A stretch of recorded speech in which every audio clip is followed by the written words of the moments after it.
క్రైస్తవ్యం మతమా లేక మార్గమా? యేసుక్రీస్తు మతాన్ని స్థాపించడానికి వచ్చారా లేక మార్గాన్ని స్థిరపరచడానికి వచ్చారా? అసలు క్రైస్తవ్యం అంటే ఏమిటి?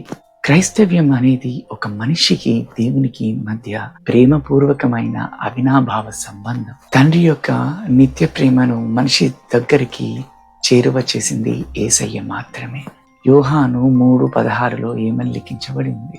దేవుడు లోకమును ఎంతో ప్రేమించెను కాగా ఆయన తన అద్వితీయ కుమారుని యందు విశ్వాసముంచు ప్రతి వాడును నశింపక నిత్య జీవం పొందునట్లు ఆయనను అనుగ్రహించెను అని. మనము తండ్రి అయిన దేవుని ప్రేమను కేవలం యేసయ్య అనే మార్గము ద్వారానే పొందగలము. సిలువ మరణము ఆయన ప్రేమకు నిదర్శనం. యేసయ్యే మార్గము, యేసయ్యే సత్యము మరియు యేసయ్యే జీవము. మరి మనం ఎందుకు క్రైస్తవ్యాన్ని మతంగా చూస్తున్నాము? యేసయ్య వరుడుగా వచ్చినప్పుడు మనమందరము సార్వత్రిక వధువుగా కొనిపోబడతాము, కానీ సంఘానికి ఒక వధువులుగా కొనిపోబడము. ఒకే తండ్రి, ఒకే కుమారుడు, ఒకే పరిశుద్ధాత్మ దేవుడు ఉన్నప్పుడు మనకెందుకు ఈ విభజన?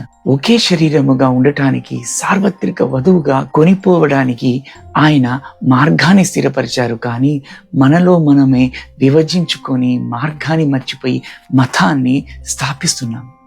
గుర్తుంచుకోండి ప్రియమైన దేవుని బిడ్డలారా, యేసయ్య డినామినేషన్స్కి ఎప్పుడూ వ్యతిరేకమే. మార్కు సువార్త 9:38-41 కనుక మనము శ్రద్ధగా చదివినట్లయితే, శిష్యులు యేసయ్యతో అన్నారు, నీ పేరు మీద వేరొకరు దయ్యాల్ని వెలివేస్తుంటే మేము వాడిని అడ్డగించామని. అప్పుడు యేసయ్య ఏమని చెప్పారు? వాడిని అడ్డుకోకండి, మనకు విరోధిగా లేనివాడు మన పక్షమున్నవాడే అని. అప్పుడే యేసయ్య శిష్యులను విభజనకు వ్యతిరేకంగా వారించారు. ప్రియమైన దేవుని బిడ్డల, యేసుక్రీస్తు రాకడ అతి సమీపముగా ఉన్నది. ఇంకా మనము క్రైస్తవ్యము అనే మతంలో ఉంటే గనక యేసయ్య ఈ రోజు మీతో మాట్లాడుతున్నారు. ఆయన అంటున్నారు, నేనే మార్గము, నేనే సత్యము, నేనే జీవము అని. యేసయ్య అనే మతాన్ని వదిలిపెట్టి యేసయ్య అనే మార్గములో నేటి నుంచి నడుద్దాము.